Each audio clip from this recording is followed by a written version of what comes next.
a no doesn't mean never. It just means it'll come at a different time, and you'll be redirected.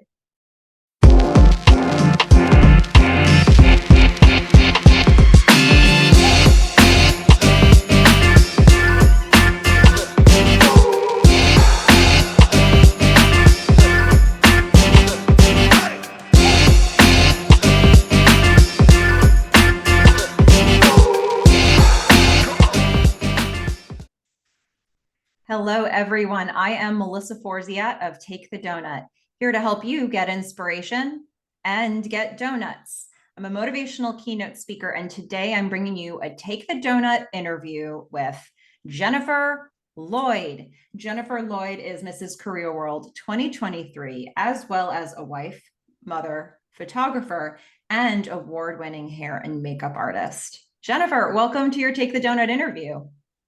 Thank you for having me today. I'm so very excited to share some of my life with your audience and hopefully make an impact.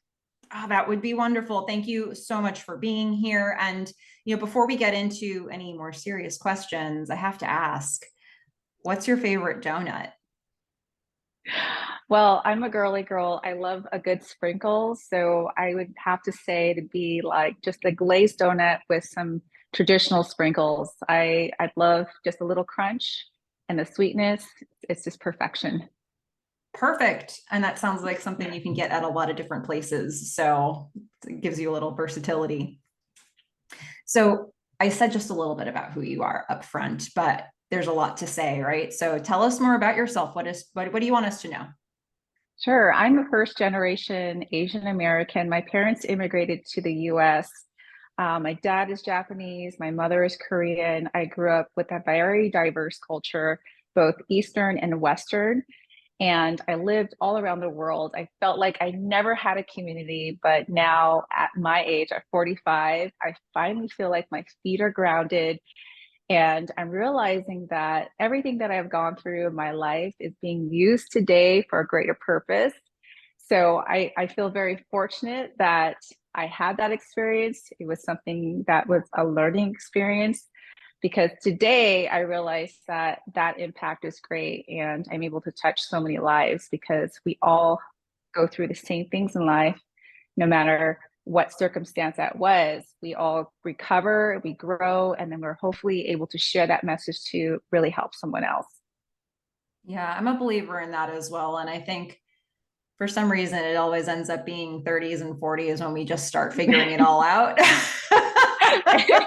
It all comes together. Wish there's a way to speed that up. I don't know. Maybe the next Yeah. generation will sort it out quicker. Yeah, exactly. Well, when I was growing up, it was very humble. We grew up in a cement box. If you can imagine, no running water, no indoor bathroom. My mother would use a trash can, Melissa, so that we wouldn't have to go outside. It's late at night, it's cold. And every morning she'd wake up and she would clean that trash can for us. As a kid, it seems normalized, but now that as an adult, I realize, I have a very nice bathroom with running water. I'm thinking, wow, how hard that must have been for her. And when I think back at that time, I'm like, I remember how that struggle felt like and how my self-esteem was impacted. And it makes me a stronger person today, but it also really brings me down to earth for just being grateful for the things that you have that you think are normal. There's a lot of countries and people who are still living in those dire circumstances, so there's a lot to be grateful for. Well, I think one thing that's evident is, just from sharing that beginning to what Mm-hmm. we know about you now, there's obviously been a huge journey, a long journey, a productive journey in between. And so we're going to dig into that a little bit today. Now, this is a Take the Doughnut interview. So for those who aren't familiar, I'm going to link a video here, but basically it comes from this strange thing that happened when I was in college. I left an actual donut on a table and it became an object lesson for me, a symbol of what it looks like when you leave opportunity on the table. So for me now, I say take the donut because I want to actually go after what I want, another version of carpe diem for me. So this conversation is all about what does it look like to go after opportunity in life? Practically speaking, how does that unfold? What does it feel like when we do it? And, to that end, my first question for you here is, how are you with going after goals? What is that process like for you? Mhm. As a young kid, we were just in survival mode all the time. Parents living as immigrants in the United States, trying to make it, stretching the dollar as far as you can. We weren't focused on, at least in my household, on ambitions, visions, ideals for us as children for our future. It was more about how can we get through the day. We were living off of government subsidies, and ironically, one of my favorite meals as a kid was government cheese on a grilled cheese sandwich. So that's what our focus was when I was growing up. And so, I realized that anything that I wanted to do, I really had to believe in myself. I'm a believer in Jesus Christ as well. So I put a lot of hope in my dreams and faith, knowing that, this could happen. There is a higher power that is looking over me, and I can achieve anything that I set my mind to. There were a lot of times where I felt like I didn't have opportunities because I didn't have the connections, we didn't have the resources. But there's something about dreaming big and putting action towards that. I was a huge fan of the 90s supermodels. And so I would buy Vogue and Elle magazines, and I would plaster my favorite tear sheets of models all over my walls. And I would just dream about one day being in Paris or being in front of a camera and being as beautiful as those women. And I remember just when I was a teenager, I just would work on my fitness. I would, you know, try to imitate, right? Not knowing what I was doing, but I really do believe that if you are setting your mind towards a goal and that's something that you truly desire and you take steps, you can achieve, you can get there. And it took me a long time. It wasn't until I hit my 40s that I walked for Paris Fashion Week.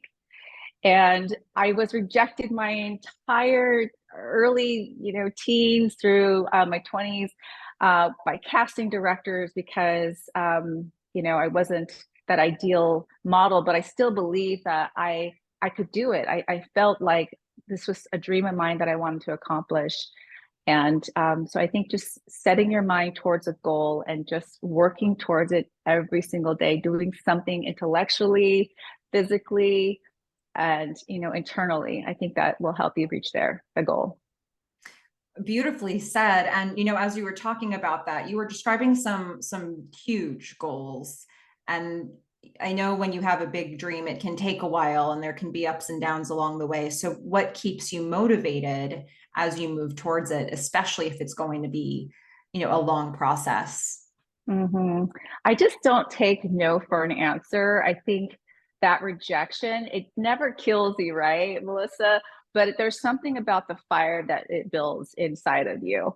And it's not that, we're trying to fight the world and prove our righteousness. It's more of, you know what, I can do it. I believe I can. And that's the mentality that I've always held, is that a no doesn't mean never.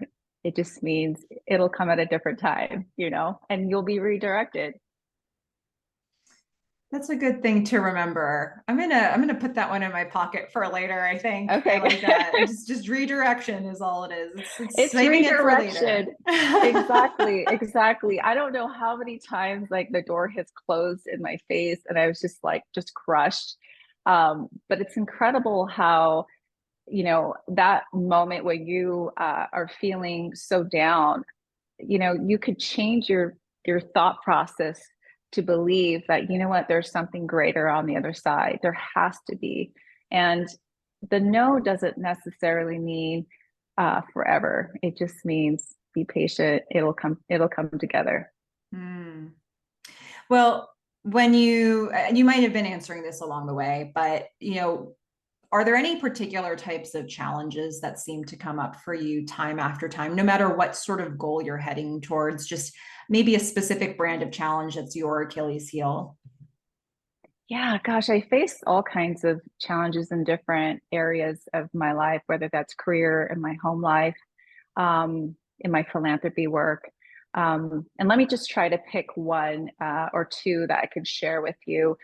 I'll give you an example. I worked for a global nonprofit organization as the vice chair.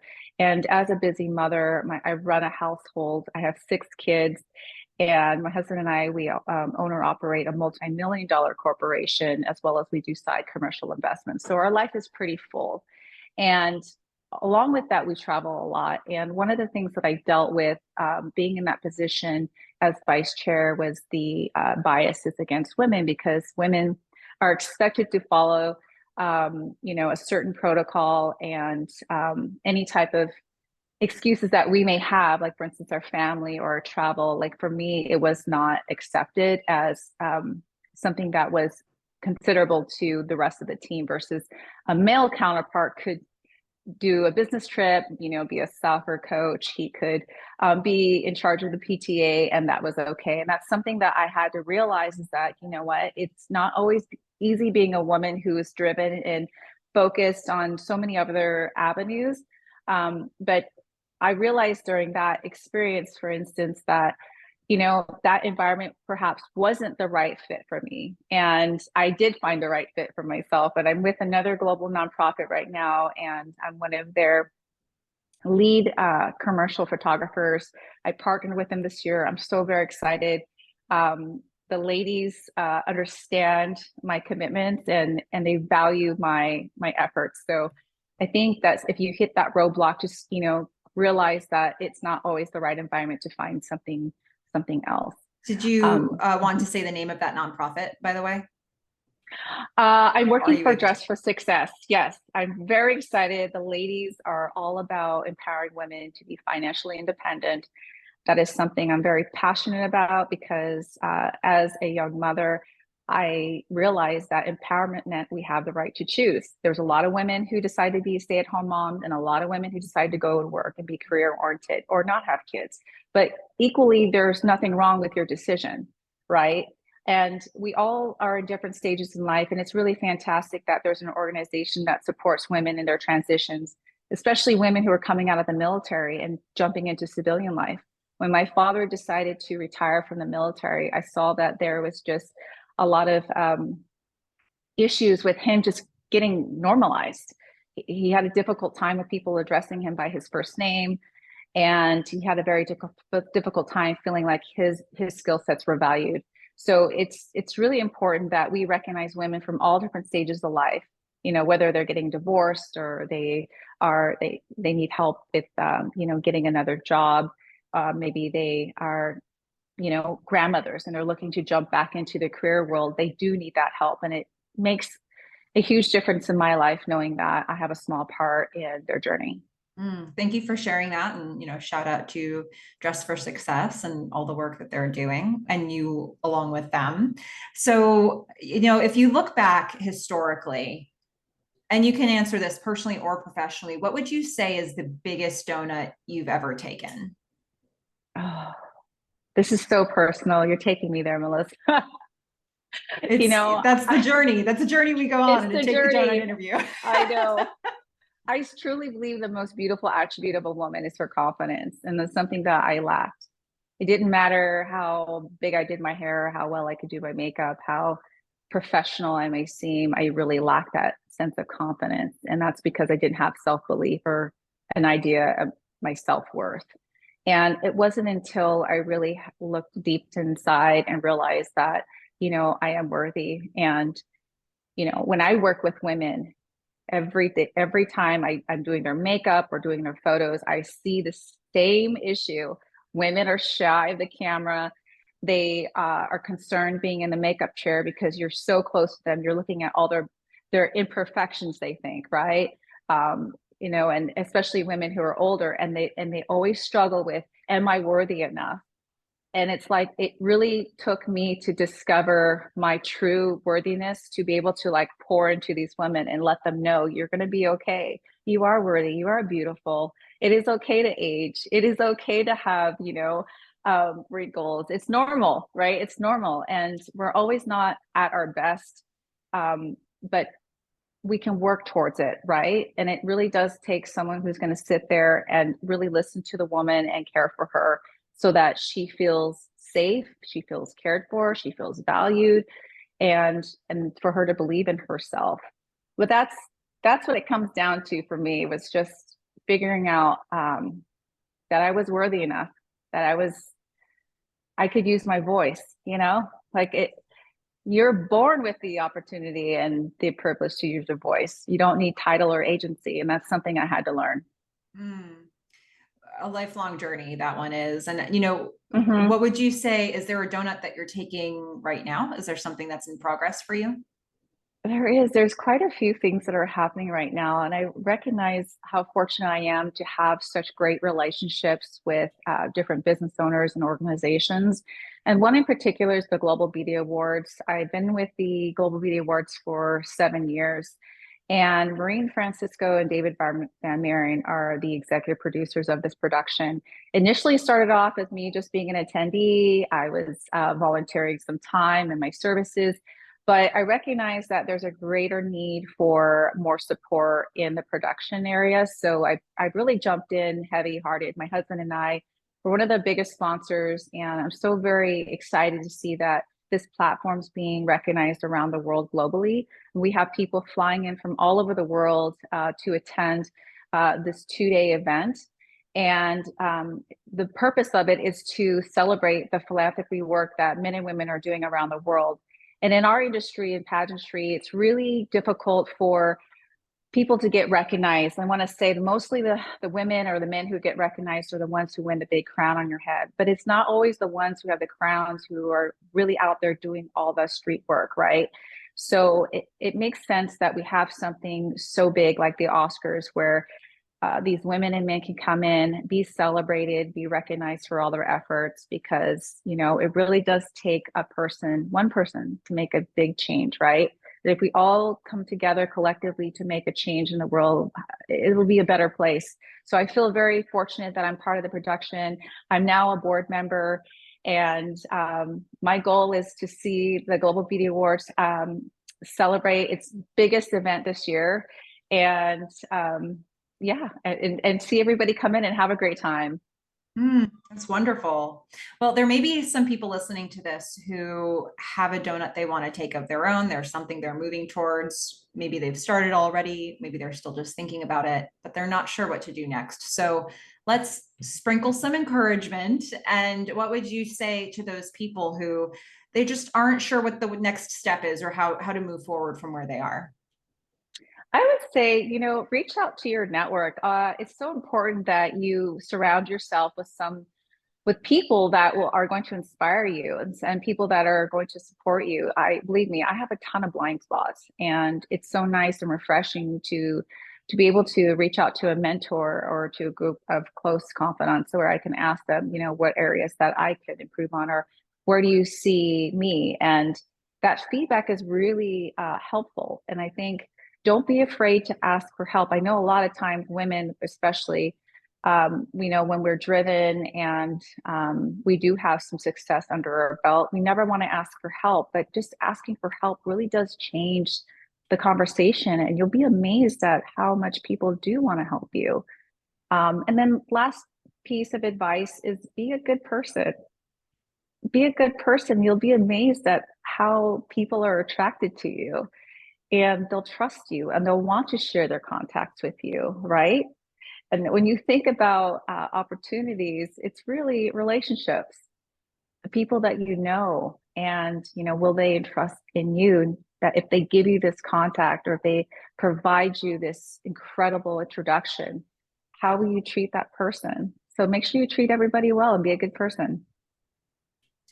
Wise words indeed, and a couple different things that people can think about there. Now, if people want to follow your journey, if they want to learn more about what you're up to, where can they find you? What links should I put in the description? Yes, check me out. My website is mrsjenniferlloyd.com. I've got an array of information and photos, history of my background, as well as a press kit. Y'all are more than welcome to share that. But you can also find me on Instagram, and it's Mrs. Career World. And Facebook is also Mrs. Jennifer E. Lloyd Artistry and Queen Me Queen. Okay, so everybody be sure to check out those resources and follow what Jennifer's doing next. And if you liked this video, be sure to like and subscribe, because we've got plenty more inspirational interviews still to come. But in the meantime, Jennifer, thank you so much for taking some time, for talking this through, for sharing your thoughts about opportunity and your journey, which has been so impressive to hear. Thanks, Melissa. I really enjoyed speaking with you, and I wish you guys all the very best. Okay, everybody, you know what to do. Get inspiration, get donuts. Bye. Ciao.